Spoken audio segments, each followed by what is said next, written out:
Honorable Speaker, as the members of the ad hoc committee, we had a chance to interact with the key witnesses.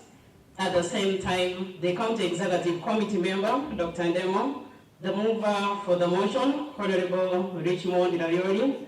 At the same time, the advocate for both parties. Honorable Speaker, as a committee, we found out that number one, the County Executive Committee member, Dr. Ndemo, illegally created the position for the Human Resource Officer, Public Participation Disaster Management, which was not within his mandate. Number two, Honorable Speaker, by the virtue of his position as a County Executive Committee member, Dr. Ndemo bullied employees in order to get information from other departments.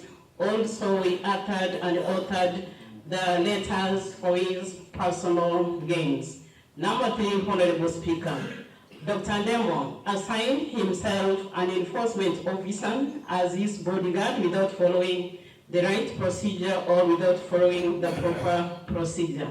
Finally, Honorable Speaker, there is breach of leadership and integrity code. Therefore, the County Executive Committee member, Dr. Ndemo, should take personal responsibility for his code of conduct and serve as an example to the rest of other County Executive Committee members who are violating the Constitution at the same time and going against the law. Thank you, Honorable Speaker.